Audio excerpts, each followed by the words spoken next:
I really, really appreciate it. So I probably did not do justice in the uh, You're fine. in the intro, and I know that I've probably messed some stuff up a little You're bit fine. with who you are, what you do, all that kind of stuff, because you do so many different things. It's like hard to keep track of. So you want to go ahead and like give a synopsis of who you are, what you do, all that kind of stuff. I'll make it simple, and that's very kind of you to say that. Yes, I am like a Jill of all trades, but I'm like a policy analyst, journalist, media strategist, lots of different titles, wear many hats, POMA secretary, and you just joined our board recently. And Yep. I might be elevated very soon too. I believe that's the word on the street, that I'm getting a promotion even within our organization as well at our annual meeting very soon. So I have my hand in Oh, many different sweet. pools.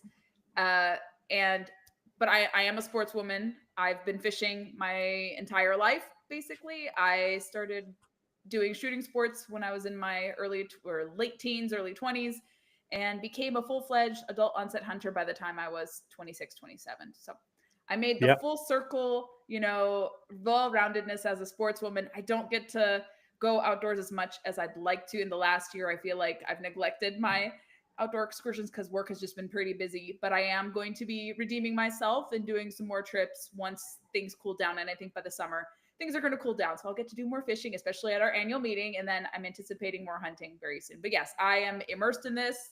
I think I know adequately a lot of the policy stuff, which we'll deconstruct on the podcast here. I keep my kind of close eye on things, have a good pulse of what's happening here in Washington, D.C.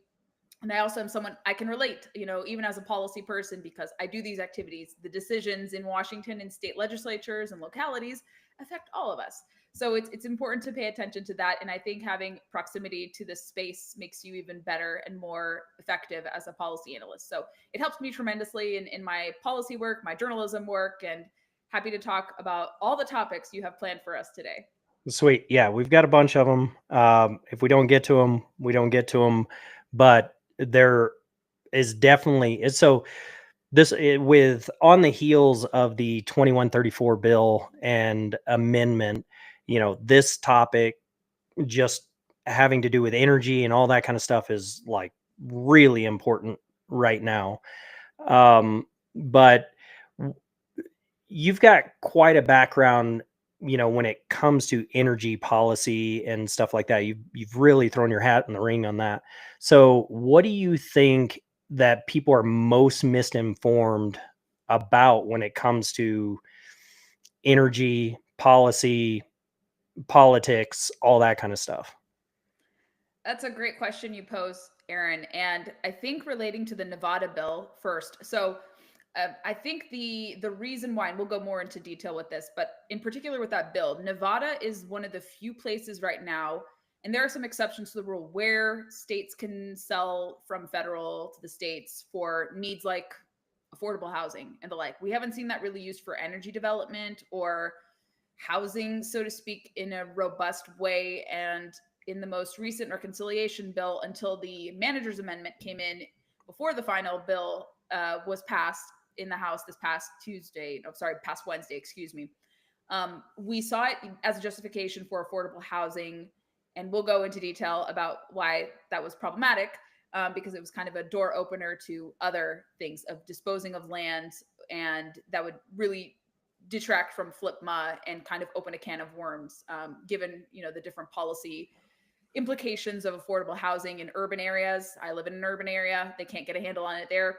How can they get a handle on it on the west in the western United States, where I'm originally from? I'm from California, and so it's interesting. So we'll dive more so into that. But in terms of the energy landscape and public lands access, so for the better part of, I would say, since the 60s, 70s, there's a law called FLIPMA, which relates to federal lands management and multiple uses. And that includes a carving of space for energy development. We've had this for a long time.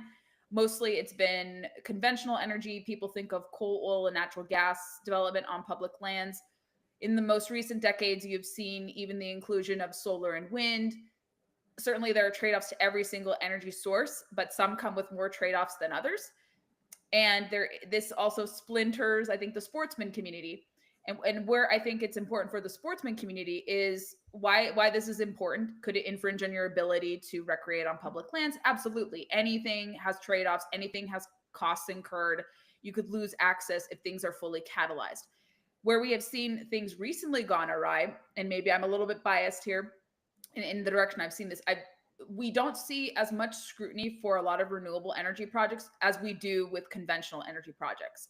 And I think both have to be weighed very equally. However, we saw in the last administration, they were giving preference. If people had dug into the details like some of us weirdos do, the wonks, sportsmen and women would be outraged to know that the BLM under the Biden administration was giving an 80% discount for solar and wind companies to bid on leases. If an oil and gas company received those privileges, people would be screaming for their heads to roll.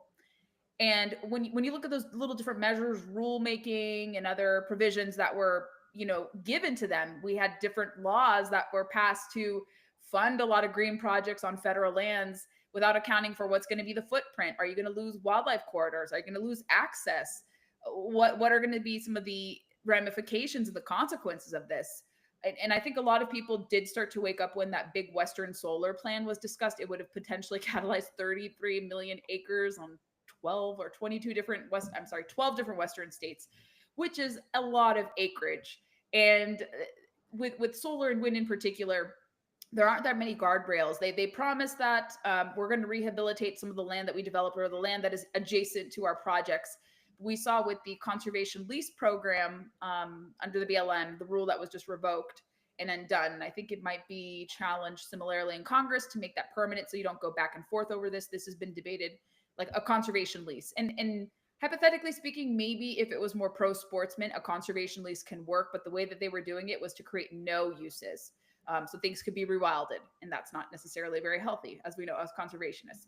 And management isn't meaning that you're going to be developing everything. It also means like picking up after yourself and making sure, like when you're on a public target shooting range, like you're not leaving any shells or any, fragments left over.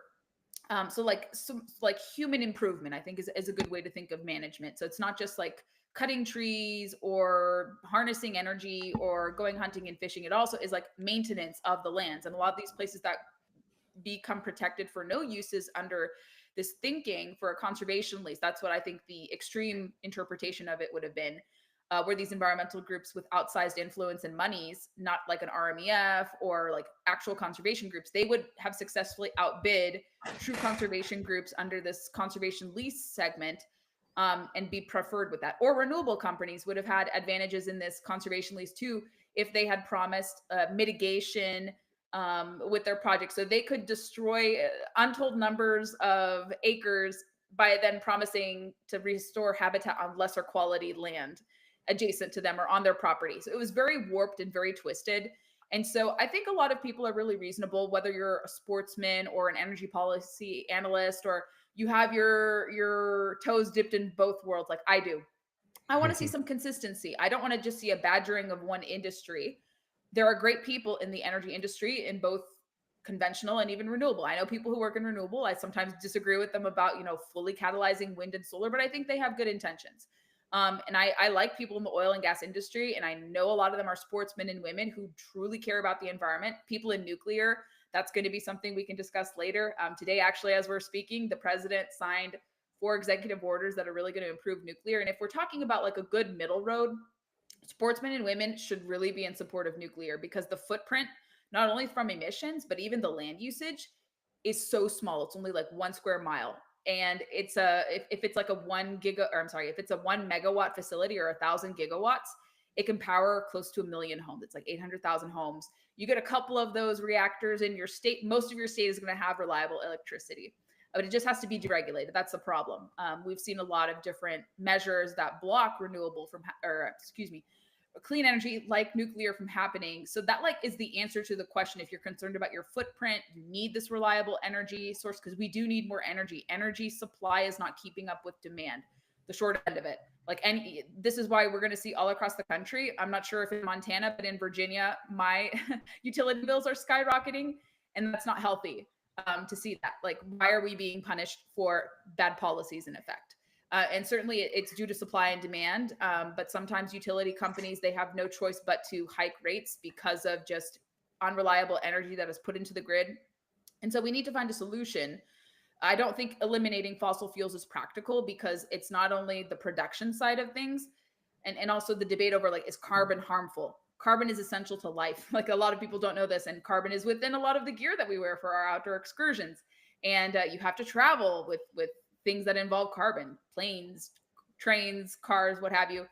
So this obsession over carbon has even kind of trickled into our industry a little bit, but I think people are realizing that it's focusing on that detracts from actually solving environmental challenges. And a good solution in the long run would be nuclear. So sportsmen women should very much care about the footprint of these energy projects. We can't say no to everything. We have to be very judicious. And I know things like critical mineral projects are very controversial. But if we're wanting to shore up, let's say, more minerals for computers, manufacturing needs, and the like, we do have to look to source it here at home, especially to wean ourselves off of China, who, and actually funny thing, a sidebar note relating to wind and solar, it actually could be, it was reported in Reuters recently that a lot of these Chinese made solar panels have kill switches in them. I thought this was something conspiratorial. I was like, I don't believe this. This is bizarre to hear this, but there is a security risk with a lot of these Chinese designed solar panels, which are kind of environmentally questionable too. So people might have to reconsider, like, is this a security threat? Is this actually really good for the environment? Is it reliable energy? What is it going to do in terms of impeding my access? Or is it going to, are there not going to be like access points or corner crossing agreements, with these projects? Like, are they going to respect access where these public-private lands meet? Things of that sort. And so there are a lot of questions to weigh there, but I think that's kind of like an overview. This is my thinking, and maybe some of your listeners might disagree with what I'm saying, but I think everything has a trade-off. There are things that can be offset, of course. And with the technological advancements we have, let's say like coal production might be coming back, especially in Montana and some of the Western states, because a federal judge actually found that Obama era regulations to stop coal production on federal lands was not sound. So they're thinking coal is going to be, not a total substitute or a total reversion back to it, but it's going to help complement this growing energy demand that we have in this country, not just from AI data centers, but also from just assuming more people are prosperous, have more disposable income, want to travel, want to go places, want to buy a house. Like, you're consuming energy, and consuming energy is not a bad thing. Yeah. So a lot of different questions. One of the big questions is, when it comes to renewable energy, I personally support the idea of being able to use renewable energy. I just have a lot of speculation and apprehension when it comes to it because of a lot of the different things that I've seen. I do have a robotics background and stuff like that. So understanding batteries and, how electricity works and blah, blah, blah, all that kind of stuff. I have a lot of questions around it. But with renewable energy, what are the downfalls conservationally with renewable energy and having it on like public lands or just in an area specifically? They can become eyesores. And I've investigated a lot in the West, especially regarding wind projects. So one very sensitive, this is like a case study, but it's not the only isolated case. So there is a very controversial wind project, which is likely to be suspended or tabled because of the new administration. They put a directive to suspend any offshore and onshore wind activities. But one case study is Lava Ridge. And this has been very controversial. It's a red state. A lot of these projects are in red states, funny enough, where they're being proposed close to public land or very sensitive historical cultural sites. So Lava Ridge is potentially would be located if it was to come to fruition, if it were to be constructed. But right now it seems to be suspended as we're speaking. But it's in a very sensitive spot. They want to erect 400 turbines that are like close to 600 feet tall each. So there are a lot of concerns about, is this going to be an interference in terms of a blight on the landscape? Is it near sensitive historical cultural sites? Is it near sensitive underwater aquifer sites? So this certainly meets the threshold of concern. When I was investigating this, I spoke to several of the people who were fighting against this project, in particular farmers, activists, sportsmen, conservationists. And they were on the record with me a couple years ago when this was first being identified and proposed, that one farmer was very close to this former Japanese internment camp site, and he has a lot of wildlife coming through his property. And it's also juxtaposed above the largest underwater aquifer. So the different concerns were, if you were to build this 400 turbine wind project, what would the drilling into this underwater aquifer source, would that create water scarcity issues? Out west, there's a water problem, water scarcity problem. So it could invite a lot of issues environmentally like that. There's a lot of concrete in terms of transportation, traffic congestion to transport 400 turbines. It's a lot of concrete. In these rural communities in this area of southeastern Idaho, very hard to traverse. It's not like a major highway. So a lot of people were very nervous about the congestion. Also, the amount of, the infrastructure that goes into it. Like I said, nothing wrong with concrete. But they're billing these projects, especially these turbines, as like you're moving away from fossil fuels, but actually they still have oil contained in them and different petroleum byproducts. So you're not abandoning it per se. The electricity might be generated a little differently, but the infrastructure itself and the backup, it's all fossil fuels. So are you taking more steps to claim you're going green? Like, that's a question I was having when I was investigating this project in particular. There were also concerns from other property owners and people who, I think there are a lot of public access points as well for hunting in this particular region, because Idaho does have a lot of public land as well. And they were worried about wildlife corridors. Would these structures impede wildlife corridors and wildlife from proliferating? There was a lot of concerns about birds of prey clashing with these turbines. It's a very big concern. I know some people are like dismissive, like, well, no, it's cats more so eat birds. And these are not songbirds that cats can hunt. These are birds of prey, very federally regulated birds. Some of them may have recovered after being endangered. The bald eagle is federally recovered, but it's still protected under the Migratory Bird Act. Golden eagles are a little more in a perilous situation. They've been known to strike these turbines. There's a lot of these wildlife turbine conflicts and a lot of concealment of, any potential damage that happens there. So that's kind of like the short end of it. And I could spout off even more, but from my own research into this project in particular, close to a very sensitive historical site, largest underwater aquifer, potential threats to wildlife corridors and wildlife migration patterns, and then even posing threats to federally protected birds. That's just like the small end of it. There's a lot more environmental problems with it as well. In terms of also like that electricity being generated was not going to stay in Idaho. It was going to go to California and Nevada. So the people who are supposed to benefit are not benefiting from it. So that's one of the big things here. Actually, this was last summer, where they sold off a lot of our hydroelectric energy from Flathead Lake to Washington. Is that so? And well, funny but not funny, the water level, they were trying to get so much energy at one time that the water level was really, really low. And there was a bunch of homeowners that were on the lake that were actually threatening a class action lawsuit. Wow. Because, they had dropped it so much.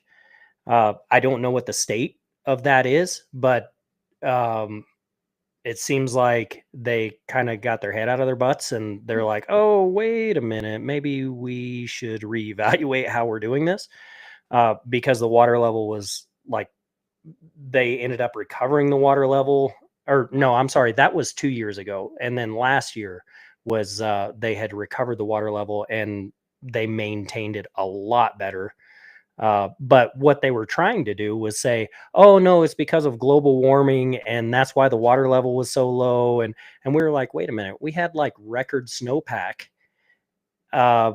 Water level is not the issue.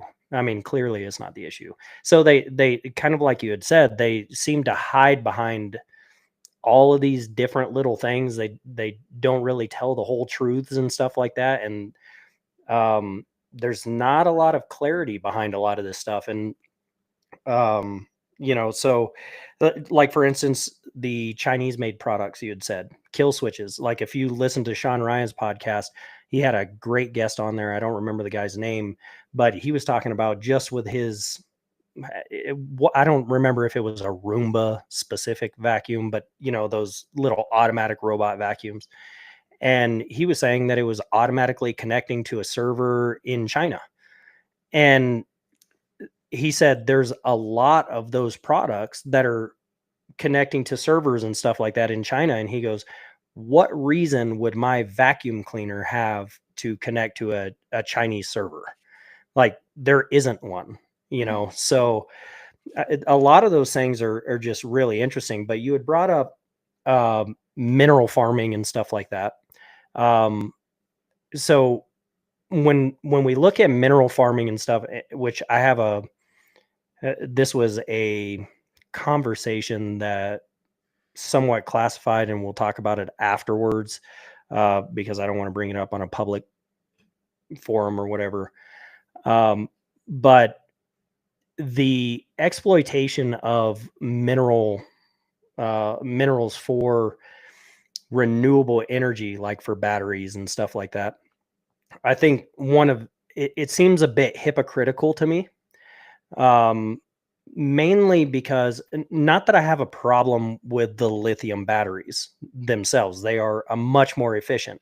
But one of the things that, we get sold a bill of goods on is that and this comes from my robotics background, lithium batteries can be drained all the way to zero and then brought back and recharged.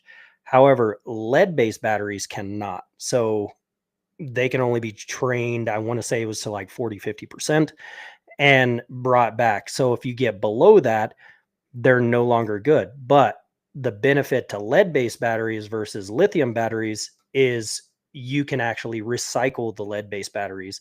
You cannot recycle the lithium batteries. So lithium batteries are much more efficient, but lead-based batteries are actually better for the environment. And they don't use as many of the minerals and stuff like that. So I thought that was pretty interesting. But the chemicals that are used and the minerals that are used in all of the lithium batteries is so toxic for the people that are having to mine it and stuff like that, that I kind of feel like this is where it's hypocritical.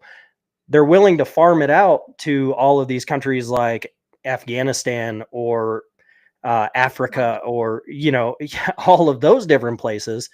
As long as we don't have to touch it, we know it's really toxic. We need this stuff, but we just don't want it here at home. So it is kind of hypocritical to me. That you're willing to farm it out somewhere else. And to me, I think that really breaches ethics in a lot of ways. But I don't know. I think that was just an interesting thought. But what do you think that people's misunderstandings are about the energy grid as a whole?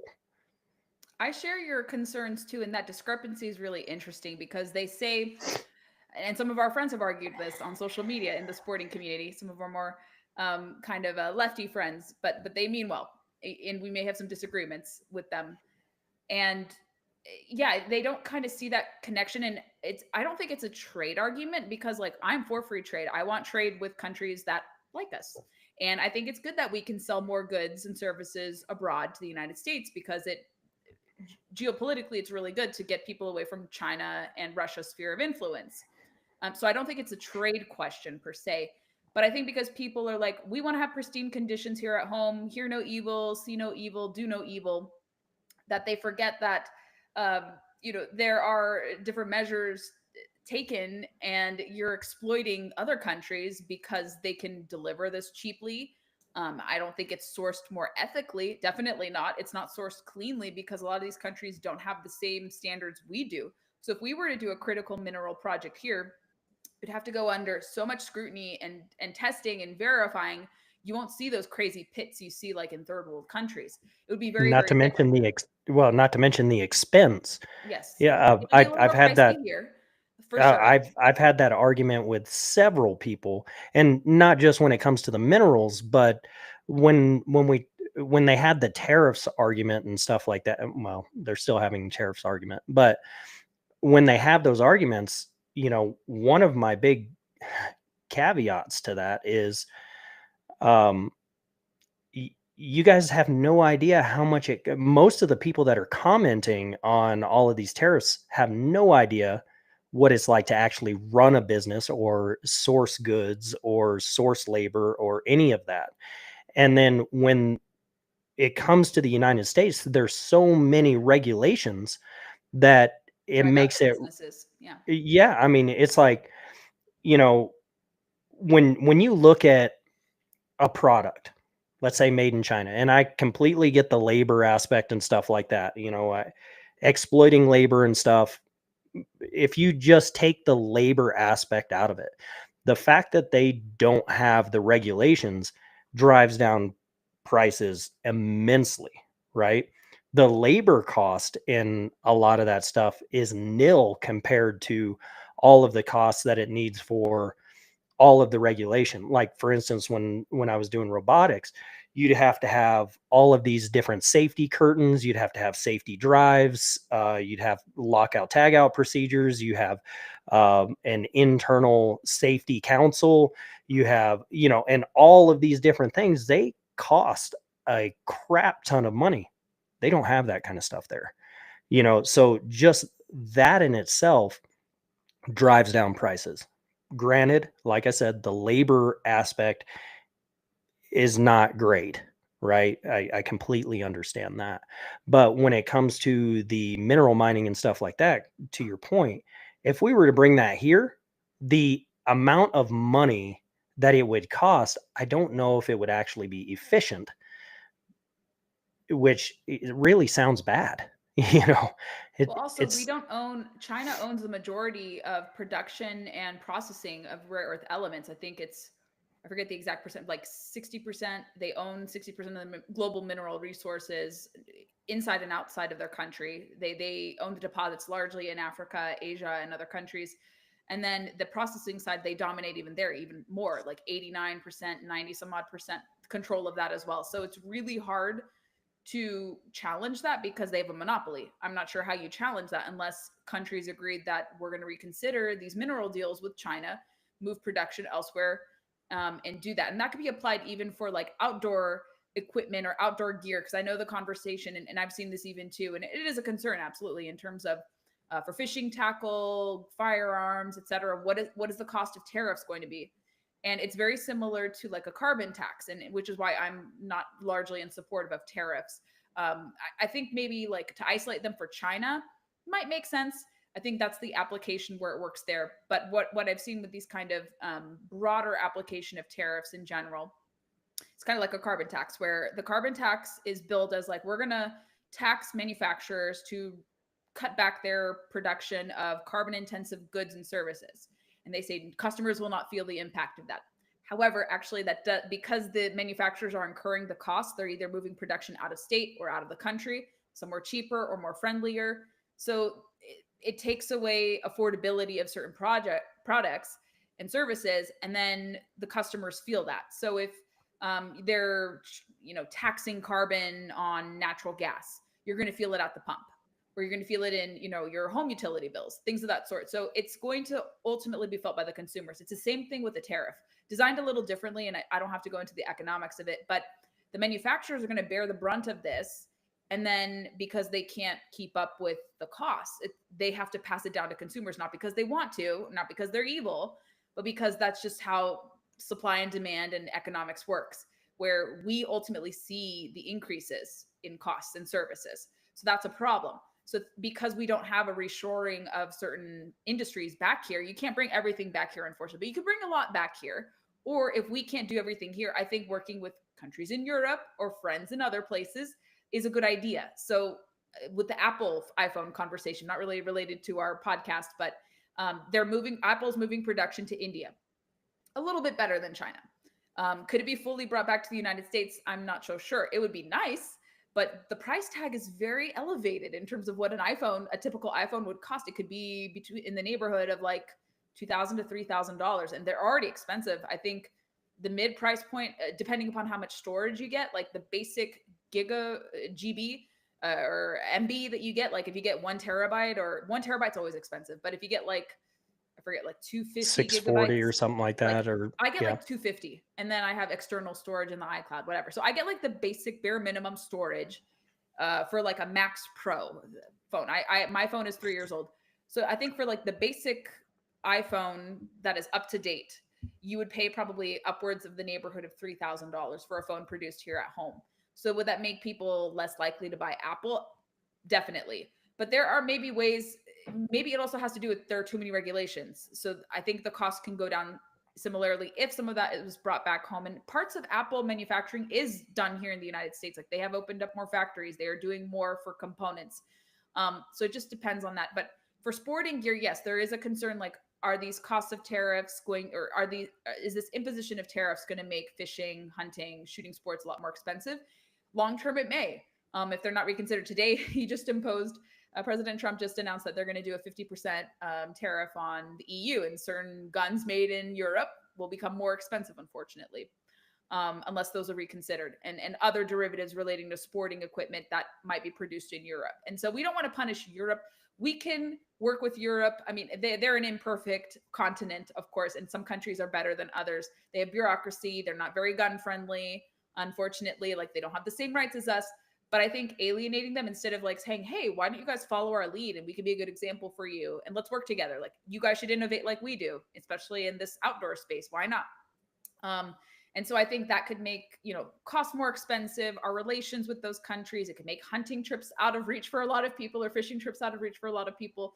And we want to have that kinship with friends over in that continent if we can, for that. But a lot of guns are made in like Italy and other country, Czech Republic. So if you like a gun made by Beretta or Mhm. CZ or someone like that, it's going to be a lot more expensive. And we don't want to see that, even though they do have some production here in the United States as well. So it is fascinating. But I guess quickly to your point, I guess, of critical minerals.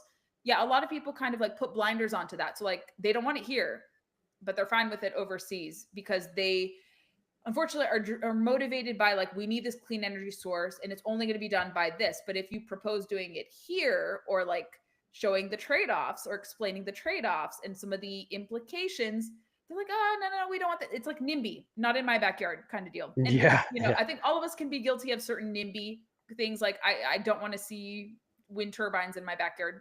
I mean, you can't even have it. Like we don't have the space to do such a project here, thankfully, with how urbanized and packed it is. But yeah, again, it goes back to what I was making earlier, the point I was making earlier. Everything has a trade-off. Certain trade-offs are outweighed more than others. And I think people have to be very practical that if you obsess over carbon or climate change, the climate just changes naturally. And I don't think we need to politicize it even more. And if we were truly in a crisis, we would see people behave very differently. I don't see people changing their lifestyle. I don't see people giving up their worldly possessions. Until they do, I'm not going to treat you seriously about us being in a supposed crisis. And that's not me being a denier or a skeptic or whatever. It's common sense. Like if you want us to live this lifestyle as if we're in a crisis, why don't you lead by example? But they don't, because they know that you can't get rid of, oil and gas, especially the byproducts, because like I said, it doesn't just stop at the production. It trickles down to the things that we consume and depend on, because it's such a big pipeline of different things that stem from it. Like it's made our quality of life a lot better. We don't see renewable energy producing the same number of byproducts as fossil fuels, so-called fossil fuels do. And until that time comes, we're never going to see that. I think in our lifetimes, especially, but so much of our life is dependent on things that people hate. They don't like airplane travel. They don't like car travel. And, if people want to individually choose to do renewables or electric vehicles, go for it. Like nobody is stopping you. But the problem or insistence is that we all have to go along with it through mandates, which is what we saw under the last administration. Now we see more of like a free will, free choice. You could choose to buy an EV to your choosing. You could choose to install a solar panel. You want a wind turbine in your backyard, knock yourself out. But we have too much of a reliance on subsidizing a lot of these technologies, even though subsidies are really kind of like protectionist. They're protecting industries that don't need them. If these industries can credibly compete, why do they need a subsidy, for instance? Or why do they need this extra protection from the federal government or unfair advantage over something like geothermal or nuclear? And something we've been discussing with reconciliation, I won't bore your listeners too much with this, I was really pleased to see this with the House reconciliation bill, and this can maybe we can move into like the public lands thing, the amendment, and how that was thankfully taken out in the final language. But in the House reconciliation bill, they put more clarity into sunsetting and removing subsidies for wind and solar, because those have been given subsidies for 2 to 3 decades each.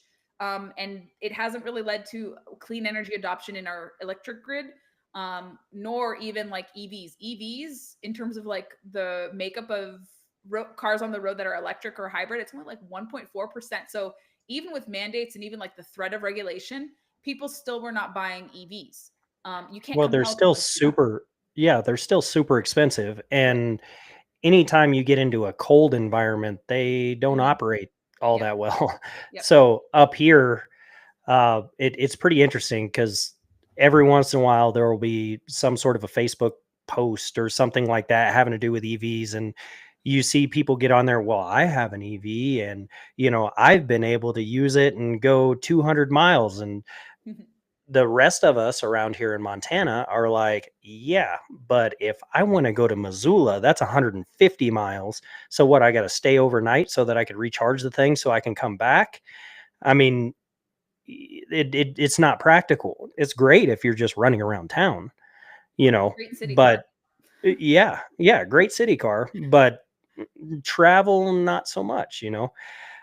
So when it comes to HR 2134, um, I would urge people not to think that the battle is over because there will be something else that comes up.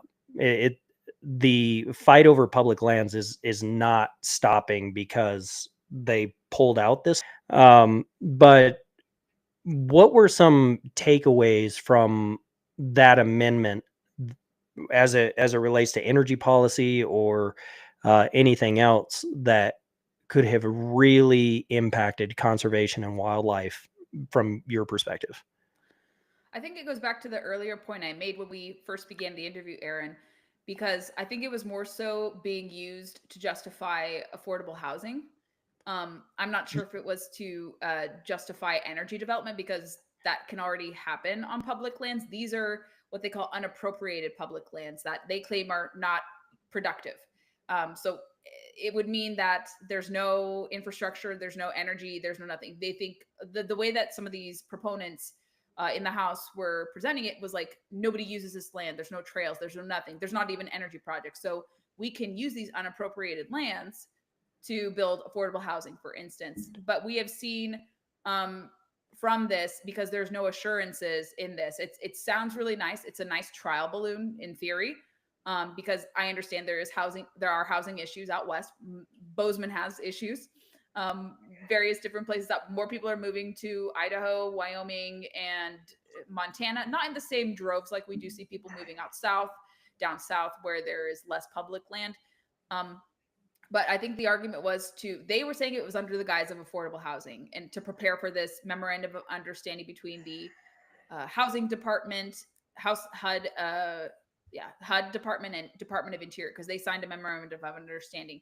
But the reception to that agreement, it's not like a regulation. It's just like, we have this cooperation, we can explore, and we might use reconciliation or an executive order to achieve some sort of means. And they've claimed to have identified like 7 million acres of unproductive land that could be used for housing. But even among conservatives, there was a lot of blowback, not only from myself. Dana Lash, for instance, she's a syndicated radio talk show host, and she's an outdoors woman. I'm not sure what her position is on selling public lands per se, but I think she has concerns. And she's a friend of mine. I've known her for a long, long time. But she had me come on her program, very like quick turnaround. It was a couple hours. She's like, Gabby, please come on my program to talk about this bad, proposal. Because she's like, this would detract from the Trump administration's goals of like restoring multiple use, promoting hunting and fishing. She's like, this is a problem in search of an answer. And it doesn't make any sense because, like I said a little bit earlier, the affordable housing issue, it's not because there's a lack of land. We have plenty of land, private land included, where you can build. The issue is zoning codes. height restrictions in particular. So I won't bore your listeners with it, but the common sense is there are a lot of cities that impose these height limits and restrictions. So it limits the supply of houses available or new construction. And so that's like a bottleneck issue in that particular area about housing. You want to bring that issue out west where there are other factors. It's more rural, there's no infrastructure, there are fewer roads to support constructing affordable housing or more development in these harder to reach places and intentionally more difficult to get to places because people want to be isolated and away from urban outposts because they see urban sprawl as a problem. There's too much crime, et cetera, et cetera. So the culture out west, especially in the mountain west, I wouldn't say California, because California is very overextended, very overdeveloped, and they have their problems too, even with public lands. But we haven't seen anything in terms of converting public lands into affordable housing in California quite yet, to my knowledge, and I don't think that's going to happen. But in the Mountain West in particular, there is a culture. I've traveled there many, many times. I used to road trip through there as a kid. And when I was filming there about the issues of the Antiquities Act and access points and all this, I just observed that it would be extremely difficult for you to even have mass development. I mean, people develop in private areas, of course. Like there's going to be new home construction. Montana has had a lot of it since COVID. It's just natural you're going to see that. But people there don't want to see overdevelopment either, especially against the backdrop of BLM lands or national park lands. And this could open up a can of worms where affordable housing has been a disaster of a policy and even like urban development in general, because they don't have a handle on it. So why do you want to export that problem to an area where it's even more difficult to traverse? There's going to be more opposition to this. And then also under the guise of affordable housing, like it's getting expensive to live in a lot of these places, in these bedroom areas or these, like Salt Lake City or Bozeman or this, like it's not affordable to live there, even for a person who can afford, stuff like for longtime residents, like things are extremely expensive. So how could someone who lives on a low income go to this place if they don't have a car, if they don't have the resources for that? So I think it's just used as a cudgel and a door to open it up for selling it. That's the only way that I see it, unfortunately. Well, to kind of expand on that, because I invest in real estate, and I'm actually looking at a development project currently right now. And it's supposed to be, and I actually kind of chuckled because it was very similar to what you're talking about. It's not on public land or anything, but it was under the guise of affordable housing. That's what the city wanted it to be. But I never see in any of these project proposals or anything like that, any metric for the cap and what is considered affordable. Yeah. Right. So if you go to, let's say, Bozeman, they had an article that came out, I don't know, it might have been 6 months to a year ago. And it said that the average home price in Bozeman was $1 million. Dang. Yeah, absolutely crazy. And so they had these quote unquote affordable housing projects, but every single one of the houses was like 450,000. So how affordable is that? Yeah. And then same thing, like when I'm looking at and I get it from an investment standpoint. If you're an investor, your whole idea is to make money and make as much money as you can on the project, and so like this project that I'm looking at, houses in the area have sold for around 450,000. So how do you reconcile that idea with, and it's really, really hard. So let's say you take Bozeman or anywhere else in Montana, you have very low amounts of labor. There's not a lot of people that are willing to work up here, or that even are able to live up here because it is so freaking expensive. Where are they going to stay? Your materials cost more up here. Your building season is cut short. Yep. Due to weather. Um, yeah, due to weather. Um, you have a deeper frost line, so you've got to go deeper. So that actually ends up costing more. And then you look at the average home prices everywhere around here, and it's like, okay, I could build this house. Like if I was to build it in one of my properties on the East Coast, I could probably build that house for probably pretty easily for $100 a square foot, right?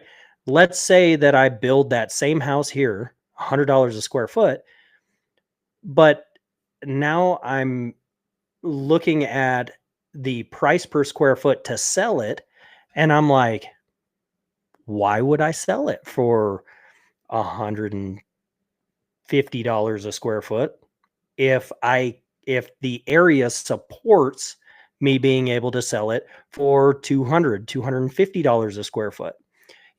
So you bridge this like ethical and and capitalistic bridge, and it's like, okay, so if I sell this thing for $150 a square foot right away, what's going to stop that homeowner from living in it for a year or 2 years and then turning around and selling it? And now that person makes a huge lick on it, and I just missed out. I put in all of that energy to subdivide, to get infrastructure in there, to do all of that stuff. And now, as the developer, I screwed myself out of being able to make money uh, enough where I could more than sustain myself, or do I pass the savings on and the money on to somebody who's in a situation where they're needing affordable housing? So it's like, how do you how do you bridge that? Does the government come in and say, okay, well, it's affordable housing, so it's got to be under $200,000 per house? There's going to be kickbacks for the developers. It could be for, let's say, the Trump administration's preferred developers, or let's say a succeeding administration could come in and their preferred developers would get it. It opens up a lot of problems, in my personal opinion. And like I said, I just don't see how the landscape itself can support such, but it can be manipulated, it can be twisted, and then it opens the door for other stuff. On the other end of things, there was a proposal similarly to do this, but from the left side, where they were going to, kind of relating to conservation leases, but there was a proposal to, this is not yet official, but they were toying with this. They're going to be looking into this, natural asset companies. And so these asset managers can incorporate in Western areas and say, like, we want to come in and have partnership and do this and buy, let's say, like, or sorry, conservation area. What they want to do, and I won't go so much into it, but they wanted to have these New York Stock Exchange listed companies essentially control large swaths of public-private land. And there were several proposals in Montana. I forget the exact area. I think the Missouri River area was one. It was like 500 million acres, and your state had to weigh in and say, like, excuse me, what is the Fish and Wildlife Service doing? And what it would do, it would have opened the door to have natural asset companies or something similar to that entity come in and manage that and block access, public access, private partnerships. So these for financial asset managers, excuse me, would have controlled millions of acres of land. That's also very problematic too, from the left side of things, because that's what they wanted to do.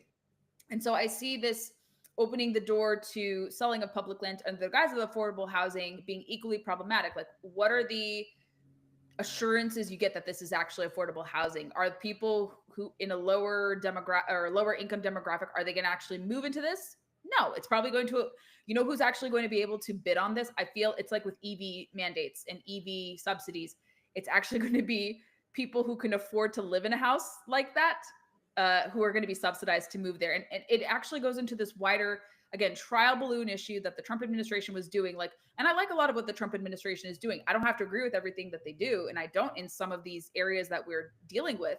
But one kind of grandiose proposal was for the president to create like freedom cities out west. This could be piggybacking off of that, which is why they want to talk about more development.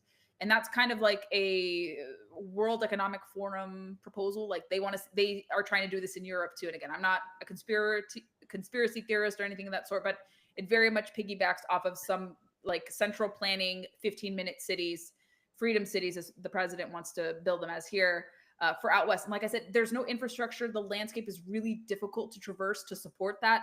It's not practical. Like you said, the workforce, who's going to move there? Some people are like, well, we need a new homesteading act, like so people can like start their lives fresh. And yes, I understand as millennials and younger people have difficulty buying homes.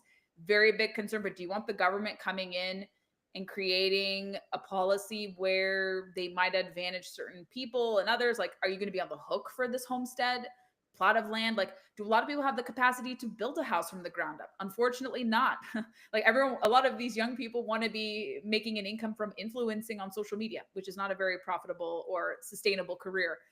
So people talk a great deal about like, I want a homestead, I want to do this, and they support. That's why a lot of these people, influencers, are shilling for the selling of public land narrative, because they're like, well, I'm not going to be disadvantaged. I don't go there, but I know better than you. I'm holier than thou, kind of like how some radical environmentalists are from the other side. Like, I know better for the environment than hunters and anglers, but that's not true either. So I view it like from from both sides of it. Like, I think either extreme is unhealthy, where you have few in control of public lands and preservation, where there's no access or very limited access except for the privileged few who are the designated people who can go because they think a certain way and they're not impeding on the environment. And then we have the overdevelopment position, which used to be a minority position. It's starting to come back again. I don't think in the grand scheme of things, it will be as pervasive. Like, yes, there are a handful of individuals in this House and Senate side who are going to be pushing standalone bills, but I think they have to be advised to tread very carefully. So like, if we want to achieve, let's say like a healthy medium, everyone wants to see FLTMA brought back to balance, like multiple use management, access for everyone, commercial, residential activities, nobody, can feel alienated, and everyone can have equal access to public lands. And maybe we could clarify a conservation use without changing and upending the law. And where that can be fixed is if you have Antiquities Act law reforms.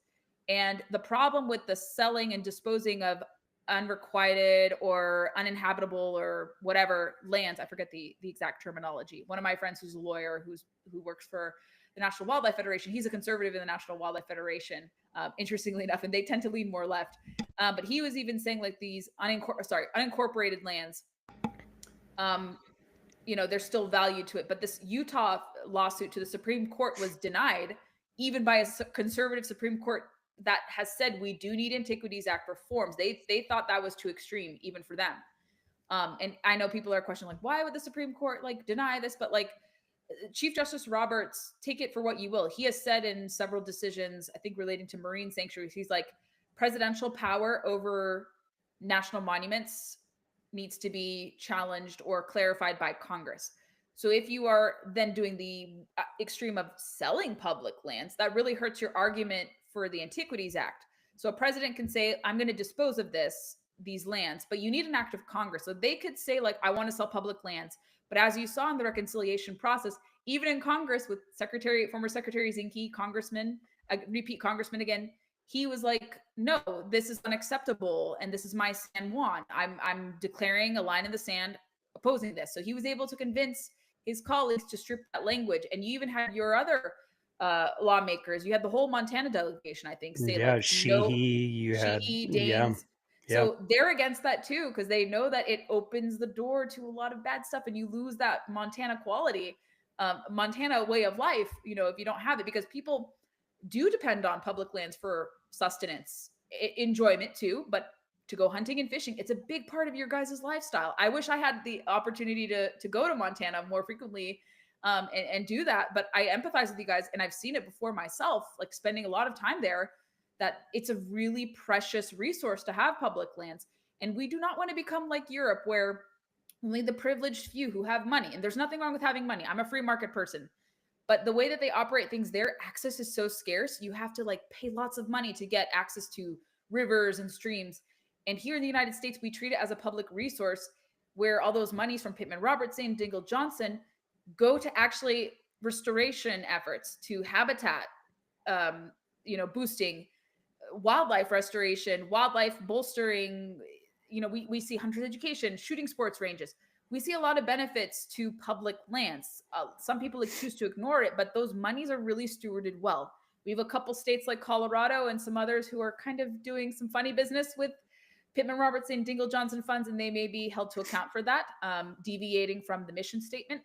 But we can see those monies, and those are very popular, much like public lands. You touch on public lands, it will be, from a political standpoint, I think for the Republican Party and for conservatives, it's a losing issue, even with conservatives out west. Like, they have to be really careful. And like I said, it undermines efforts to enact reforms to the Antiquities Act, where it needs to be severely reformed. So you don't have presidents blanket designate monuments to prepare those to become wilderness areas where they could be weaponized for no access, or national parks. And it dilutes the importance of a national park, which is a treasure. And you don't want everything to become a national park just for the sake of preventing access. So one of the big arguments that, for lawmakers, whoever it was that had proposed this, and has proposed other, and not just these two people, but other lawmakers that have proposed, selling off public lands or whatever. One of their biggest arguments is, well, we can't afford it, right? The federal government cannot afford to maintain these lands, which, okay, $37 trillion in debt. I could see to an extent where you could look at that from the outside and say, okay, we're in debt. We got to start selling off assets. I could see where at a glance you look at that, but when you've got, Pittman Robertson and, different things like that. Also, the revenues from visitation of BLM Sure. lands and parks. Yeah. Mm-hmm. So one of my friends, dollars. I had him on the podcast. His name's John. I can't pronounce his last name. Mikolajczak. It's like a Polish last name. I can't say it. So sorry, John. But anyway, he writes letters to, his senator. He's in Oklahoma, but they're talking about selling off public lands and, all that kind of stuff. And they've got a bunch of things going on. But in this letter that he sent me, that his senator had sent him, it says the federal government is the largest landowner in the country, controlling about 640 million acres, and agencies continue to purchase more acreage without proper maintenance or proper maintenance of existing federal land. As homeowners, we are required to take care of our property. The federal government should be held to the same standard as conversations about managing our nation's land continues to arise. I will continue to push for thoughtful stewardship of our lands that continue to benefit the American people. But in previous paragraphs, he literally says, well, the federal government can't afford to take care of these lands, so we need to get rid of them. It's debatable what the monetary value of public lands are, and I think we don't have to assign a monetary value on public lands. I think it's a unique resource that we have where we shouldn't be viewing it as that. And I disagree with the Trump administration and some of the Republicans who do it like that. So when you're looking at the context of what is actually financially strapping us, is it maintaining public lands or is it entitlement spending? I tend to lean towards entitlement spending, which Congress does not have a handle with. That is a lot more costly to us than, adding public land.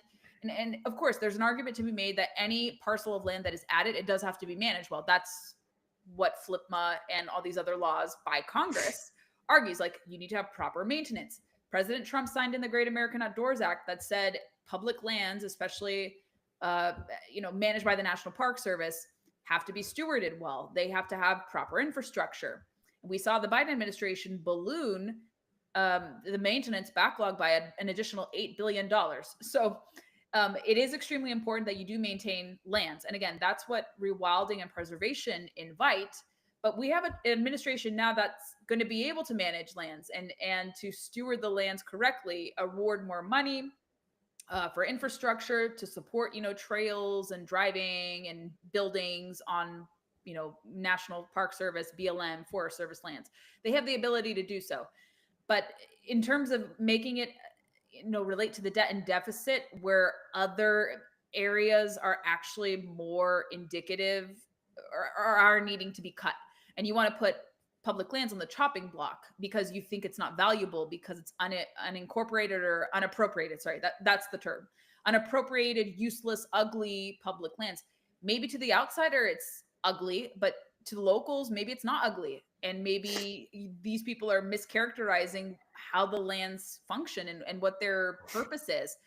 Because that could be an entryway to a trail to go hunting, or it could be, a byway that leads to a really cool trail. So like one man's, people underestimate, like, and I feel like it's a lot of outsider opinion, which is why I never try to lecture to people out west, because I am from the West. I'm a Westie. So I understand, like outsiders coming in and dictating to you, telling you like, you need to like sacrifice because of the debt and deficit, but it's not public lands. Like, it's government spending elsewhere. And yes, there have been some programs under the last administration. They put these really crazy climate programs, which are wasteful and repetitive and don't do anything to bolster the mission of Department of Interior. Get rid of that. That solves a lot of your problems. But it relates to Congress and politicians, maybe getting some kickbacks from certain industries, medical industries, Social Security, Medicaid. Nobody wants to touch that, but those programs are going to become insolvent within the next decade. And this doesn't relate to the podcast, but that's what's truly eating our debt and deficit. But everyone's like, oh no, we can't touch those programs because like, we just can't. It's like, but you're telling us that we have to sell federal lands, which the value is debatable. Like, I've seen as low as like $500 million, maybe to a couple trillion. And even if you hypothetically got rid of that, you still have $36 trillion, like $34 trillion in debt left over. And then what do you lose from that? You sold, let's say they're not going to sell everything. I don't think they're even going to sell most of it, and hopefully none of it.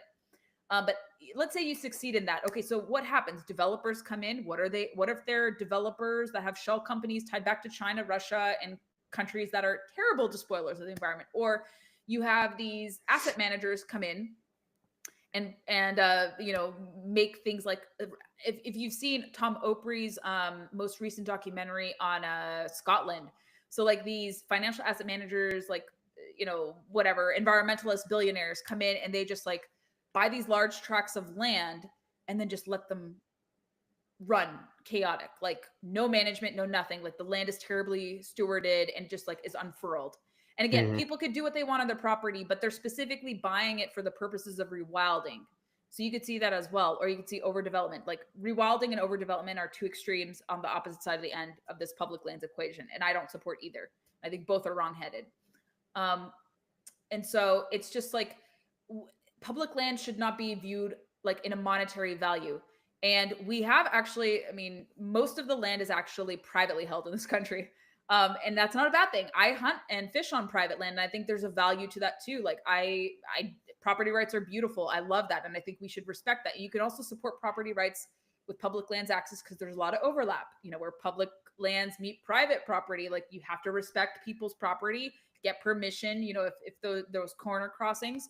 I know there was that big case, of course, and there's probably going to be future conflict over that too in those areas where public land and private land meet. And you have to learn how to navigate that. And hopefully the landowners will be, generous and say like, yeah, as long as you're not encroaching or doing this, like, so that's also important. And I think you can help fix those relationships, but assigning a monetary value to public lands is a very silly thing to do, in my opinion. And it's a scapegoating of addressing the actual issue. What is inviting the debt and deficit? It's government spending in these entitlement programs. It's not even foreign policy, foreign aid. Like foreign aid only accounts for like 10% of the budget too. But of course those could be reformed. But what's eating the most of it is this entitlement spending. Like you do a Google search, ask AI, ask ChatGPT, what is gobbling up most of the debt and deficit? And it's going to tell you it's entitlement spending. 60% of it is in that neighborhood.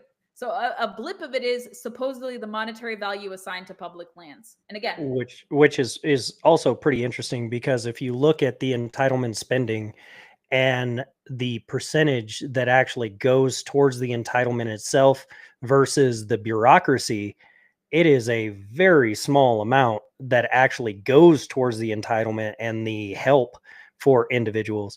Most of the money actually goes towards the bureaucracy yeah, behind it. But real quick, something else that I thought was pretty interesting is some of these lawmakers, they literally say that the states cannot manage their state land because they don't have the money to manage these state lands, right? But in this letter to John, his state lawmaker, and this is James Langford, Senator senator. Langford, yeah. Yep. He says there are many proposals from members of Congress about delegating management of some public lands to the state and local governments to address federal deficit housing affordability. Um, that in itself is like, if you look at the history of Nevada and when it relates to state lands and stuff like that, they sold off, I think it was 50% or something like that of their state lands that was actually supposed to go towards public education, and most of it did not. They used it for other things.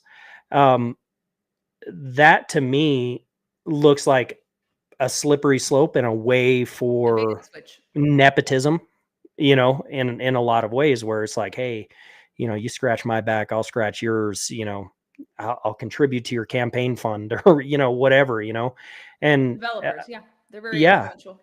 yeah, absolutely. So he says right here, and I'll post the letter in this podcast as well, where he says in there that he wants the lands to go back to the states, or not back to, but go to the states, which I think is really interesting. And I it will try to impart some positive feelings about this, because yes, there are a lot of bills supposedly introduced in Congress, but given the makeup of Congress right now, the slim majorities and probably mounting opposition, we saw how people came together and made their voices heard, even in reconciliation, which is not really a formal process. It's not a standalone bill. And people are like, what is reconciliation? Like, what is this like shadowy, like budgetary process? So you had people even coming out of the woodwork for something that would not be challenged or like commented on as much, because of how much people care about public land. So like, we're going to, raise the temperature of awareness, because this is a process from which you can bypass, a typical bill consideration and do this. So that's what animated a lot of public land supporters to say like, hey, Congress, House representatives, like, can you guys not do this? But I want to kind of give some encouragement in this front, because of just the makeup of Congress, the slim majorities of Republicans. Like I said, I'm a Republican, I am a conservative, and I can have some disagreements with my fellow travelers in this space too. But there's no way you're going to see a wholesale transfer of public land. I know people are like, well, you're crazy, Gabriella. Like, they tried this in reconciliation. I'm like, yes, they tried this, but it was defeated, even amongst Republicans, because of the pushback. And like I said, in a regular for a regular standalone bill, it's increasingly difficult because there are not enough numbers. Even amongst Republicans, there's division of this position and different opinions. You're not going to get cooperation from the Senate. You need a 60 cloture vote to clear bills just to even get heard in a full Senate vote. So I think in the Senate, you're going to come across even more roadblocks to this, especially, like I said, when you have like Senator Daines and Senator Sheehy and others who are going to be like, no, we don't want to see this, occur as well. And again, the pushback from the public. So they will, because of the bad publicity this brought, I don't see how this comes out again as a standalone bill for the rest of the year, because there are other priorities, like something that is more important and I think great to people. Going to President Trump's desk very soon. They just undid a California EV mandate that states adopted by force. So 12 states adopted California's really strict EV mandate that said that cars have to be fully electric. New cars have to be fully electric by 2035. You'll never reach that goal post. It'll never be achieved. So things like that that are actually a hindrance to your choice and your well-being and your freedom are going to get passed. Something as obscure like this, it's obscure in the broader context of like legislative priorities, because the Trump administration wants big wins legislatively. Um, and something as obscure, and it doesn't diminish the importance of public lands, but I'm saying like something so opaque and obscure and unpopular and controversial as selling public lands will not get majority support from either chamber, and even among both members of Congress, just because of how much opposition there was even to this reconciliation piece. So that's a little bit of encouragement. Like, they will attempt to do it. This is always a perennial issue from some members out west. But if they, I mean, a Supreme Court saying no to even the challenge of unappropriated lands, rejection and soundboarding from the public in reconciliation. So that's a signal to me that like they have to reconsider, at least for the short term and maybe the long term. And especially if, let's say, midterms happen, there's divided government. You're not going to see that. Not because I like the Democrat posturing. They, like I said, they have a totally warped view of, they claim that they're for public lands, many of them, and then they want to keep people off of it. That's another extreme, another problem. I want a healthy medium. And it's kind of hard. Like, both parties kind of don't get it sometimes with this issue. But there are some who are like very conservative, like Senator Daines, and I've interviewed him and he's wonderful. I love Daines and love his staff. They're phenomenal. Like, he gets it, like as a fiscal and social conservative, like he understands the value of public lands. There are others who are like him, but they're not as vocal as he is, but maybe he could do some education to them. But I think just where things are in the landscape of things, like this would be again, it would never pass congressional muster. You will never see, unless you had like, 40 seat majority of people who are anti-public lands. With just the numbers, you only have a 5 or 6 seat majority in the House, 4 seat difference in the Senate.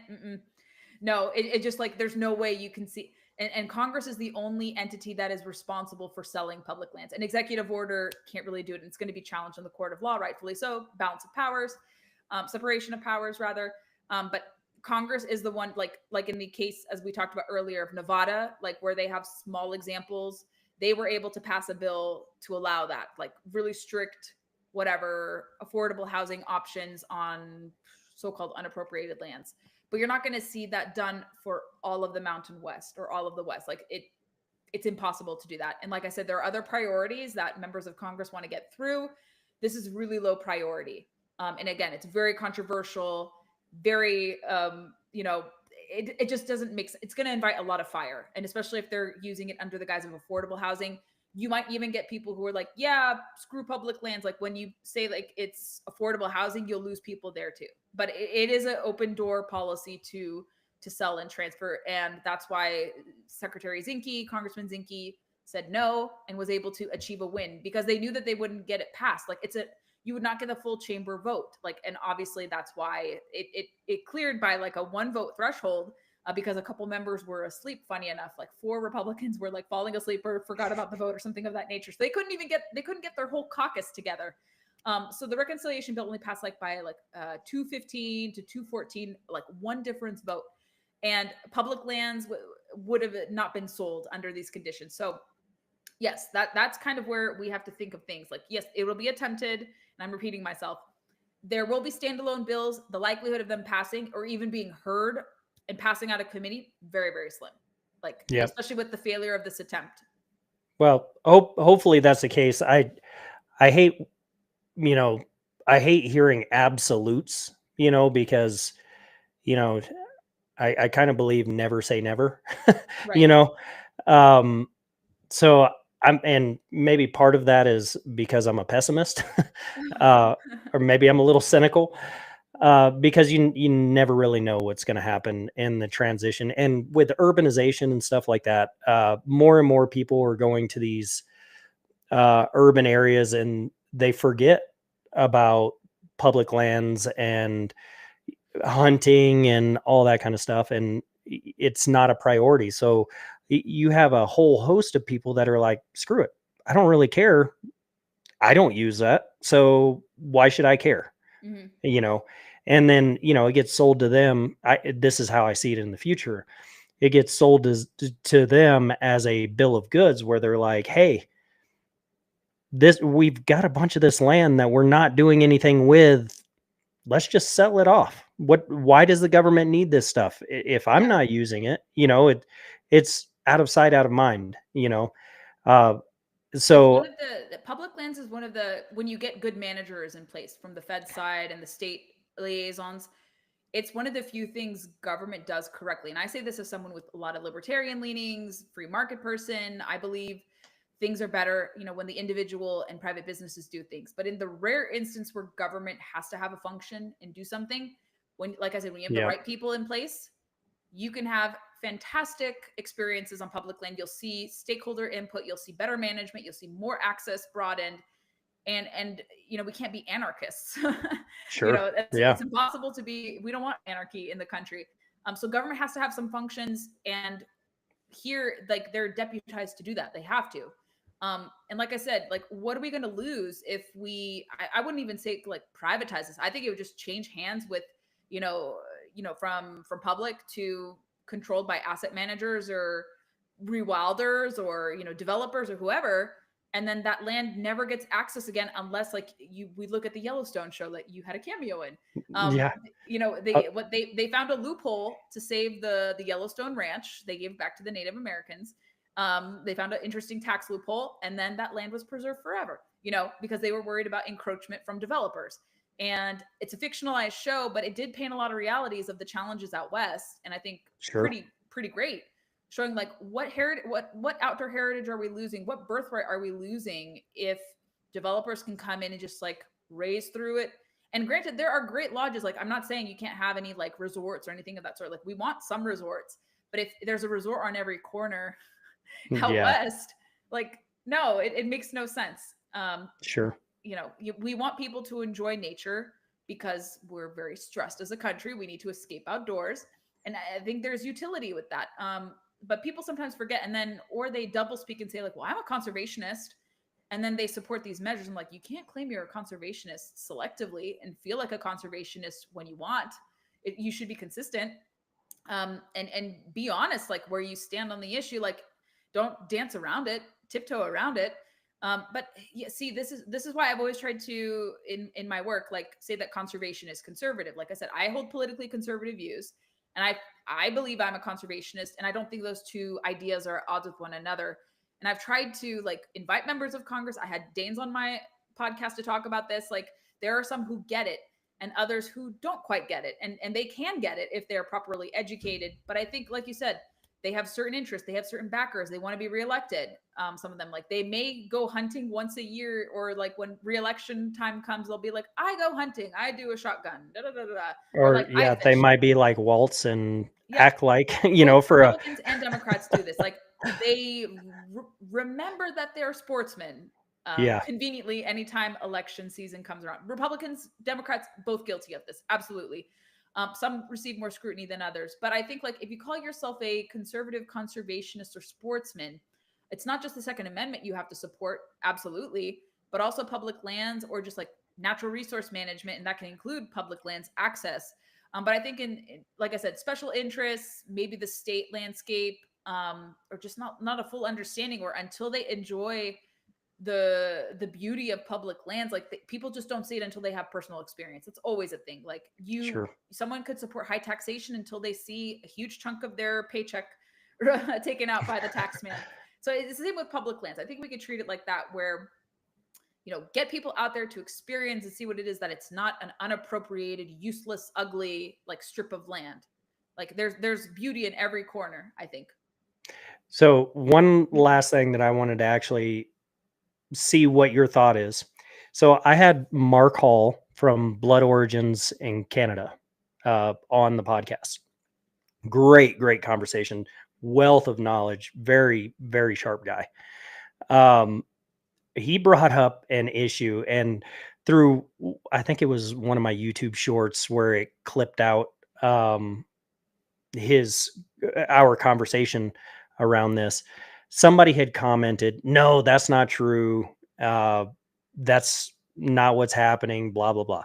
But I wanted to get your take on this and see if you thought that it was something that A, could be responsible for it, and B, something that we should look out for with future public lands, energy, housing project, whatever we're going to be doing on public lands.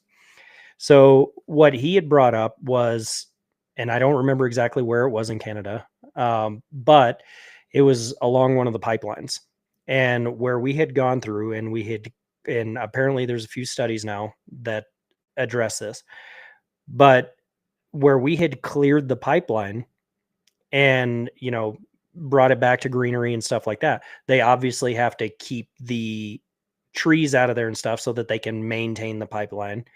But what was happening was the wolves were using that as a path of least resistance, Hmm. and they're straight murdering the caribou in that area because you've got these pipelines that are, crossing and, Mhm. different things like that. They're actually using those pipelines as a grid system to hunt, and they'll split up and they'll trap these caribou, and they're just putting a hurt on these caribou. Wow. Uh, so I guess my question to you is, obviously that's a study. Doesn't mean that that is 100% what is happening. It sounds like uh, a pretty viable um, explanation for what's happening. And I could see it happening just knowing wildlife and how they operate. They always They can tend to take adapt. the past. Yeah, but that, and they tend to take the past path of least resistance. Um, you know, for caloric conservation, right? Because they have to survive. So when it comes to something like that, and we're talking about these energy projects, housing projects, whatever, is that in your mind a viable thing to look at for down the road consequences? So like if we put in a pipeline or something like that, should we be looking at those unintended consequences with all of these projects that we're looking to do? It depends. I mean, I hadn't heard of the Canada case study that you cited until just now. That's fascinating. But I also think you look at like Alaska where they have pipelines. I'm not sure if the wolves go there and attack the caribou, but with the presence of certain pipelines in the Anwar region, the caribou population has flourished tremendously. Like it's a huge, I don't even remember, it's like hundreds of thousands, maybe close to a million of that porcupine caribou population. So they have proliferated fine. And I'm not sure what threat the predators there pose to them. Like anywhere, there's always going to be predator threats, but I haven't heard of, let's say, predators like wolves do that in other energy projects. I mean, they're smart. Like So we've even seen like predation. Let's say, for example, with the wolf reintroduction in Colorado, there's no really energy infrastructure. I mean, they have natural gas pipelines. I've never heard of natural gas pipelines inviting this, but I read the story where one of the four wolves that has been killed since reintroduction, whether it's by farmers or they die by predation by someone else, by something else. we're up to 7, by the way. Is it 7 now? Oh, okay. Yeah. Last I checked, it Well, was eight 4 or eight 5. if you count the one that was euthanized in Canada. Okay. So it went back to Can. Oh, wow. No, no, Um, no, it didn't go back to Canada. When they trapped it, uh, okay. I it didn't was remember there that. was something wrong with it or whatever, and they euthanized it. Okay. Uh, So it was a so defective wolf. Ooh. yeah, Not good. basically. But one of those Yep, wolves in Colorado was attacked and killed by a mountain lion. So like yep.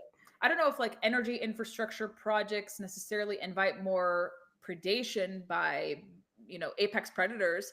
That would actually be a really interesting study, like to see that happen. I don't have the resources to execute that. But I think like clever animals will find infrastructure or not to exact the means that they want. Um, but it's interesting that the wolves were using that in terms of like what else? Like I've never heard of like a Well, wolf. so that was in an area where it was very dense forest, and these were Mm. forest caribou.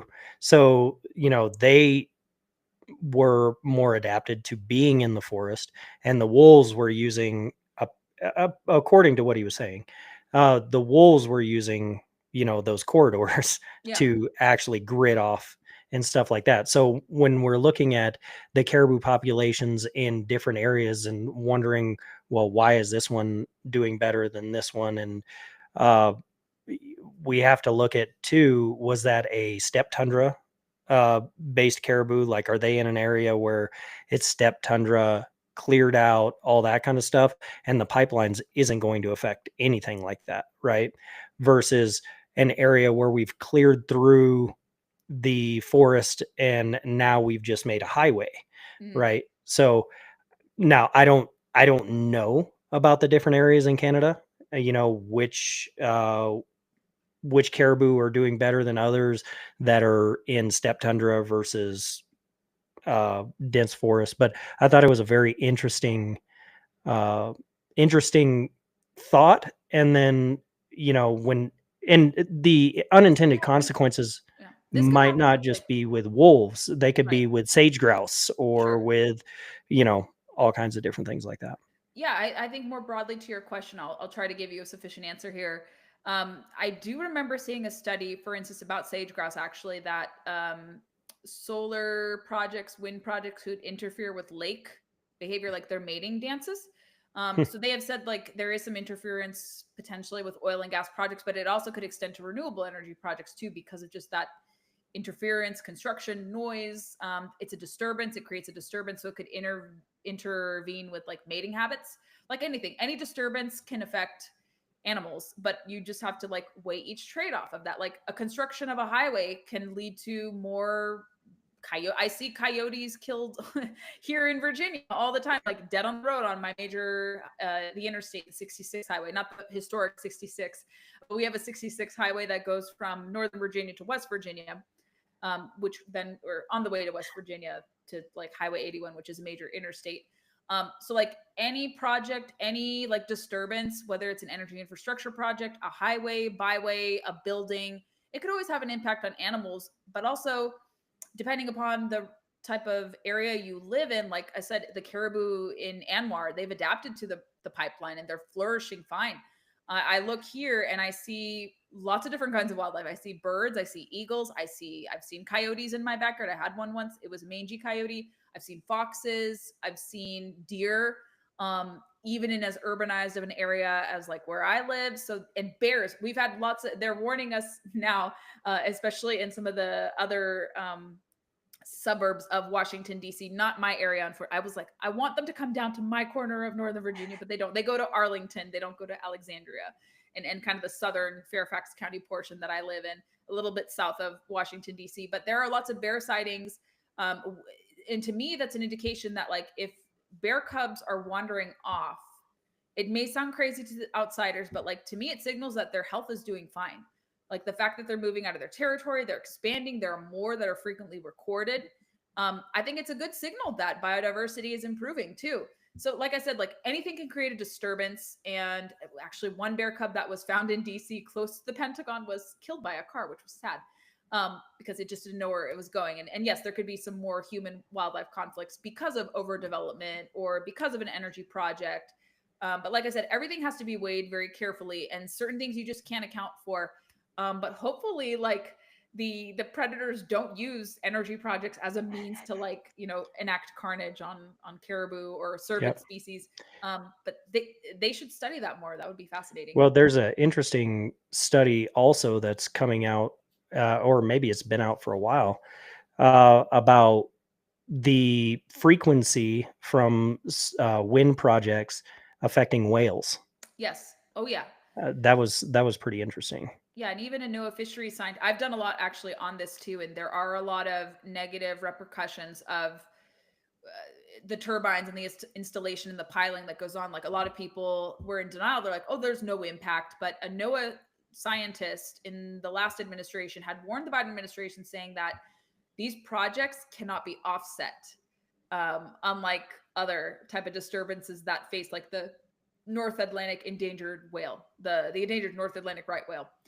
So he was saying that these 30-year projects, if they even last that long, will create more disturbances that can't be offset because it affects their migration pattern, it affects their food hunting habits, plankton, and for like even fishing, even outside of that like recreational fishermen are realizing that these type of projects can disturb and interfere with like the login on your monitor on your device, obviously navigational device where you like pinpoint, oh, this is where the fish go, this is where they congregate. Like that is going to create a disturbance of like even where fish migrate or like a good fishing hole. Wow. So and boating patterns like interfere with like where you can navigate too. So these projects onshore and offshore can have some problems, of course. Like, but again, they only show. I feel like a lot of people, not in our space in particular, like preservationists, only like to highlight like oil and gas because they're very easy to scapegoat. They're convenient villains to them. They're like, well, because of the BP spill, like every company is going to be like this. But they don't, again, have that same scrutiny to a solar wind company when they could even be covering up and obscuring even more. So much scrutiny has not really been placed on them. They get a pass because they believe in a certain thing and they promise all this good stuff. And then when it turns out it doesn't work or the project doesn't come online, then everyone starts to learn the reality. Like, is this really green? Is this really beneficial? And what was the impact to the habitat that was nearby? Or what was the impact to the wildlife? Like there is a disturbance everywhere. And granted, like I like certain energy forms more than others, but like I mentioned, everything has a trade-off. There is always going to be an adverse impact. Some things can be offset better than others. And then we need to be honest, like introducing so-called renewable projects, like what is going to be the impact? Like, can you truly mitigate the damage they cause? And I don't see any evidence of that, especially utility scale projects. Like I just don't see it because of the amount of land that is required for all these solar farms, wind farms. And like I said, a healthy medium is a nuclear reactor. Like it's only a couple structures on usually 1 square mile of land, and you build a couple of those in a state, and you can power and supply your whole state for 100, almost 100% of the year with just a couple energy structures like that. Yep. Reactors. Well, Gabby, thank you very much for coming on. I really, really appreciate it. And we'll have to do it again sometime. We will. I know that was quite long, but I appreciate you letting me gab and talk because like there's so many different ways we can go in this direction. But it really is important. Like just be nuanced. Like it's okay to have nuance. It's okay to ask questions. And as sportsmen and women, like we should decide what's really good for our interests. And we can criticize our own side too. It's okay. Well, and real quick, I didn't give you the opportunity, but go ahead and plug yourself. Sure. Where can people find you, your media, all that kind of stuff? Ooh, Instagram, Twitter /X, Facebook. I have the District of Conservation podcast. I just hit 500 episodes, which is crazy. Yeah, I saw that. And I have the Sportswomen Show, which is one of my newer podcasts that I don't post as frequently, but we have a couple more episodes. We're going to be restarting it again. I had a lot of commitments this winter and spring. So new episodes of the Sportswomen Show are coming as well, where I talk to outdoor women and what they kind of offer as advice to, up and comers as well. It's a really good show. It's like very positive, not political. So it's kind of nice to like steep into that lane as well. My website, GabriellaHoffman.com. But social media is the best way to connect with me and see what I'm up to. So I appreciate the opportunity, Aaron. Yeah. Thank you.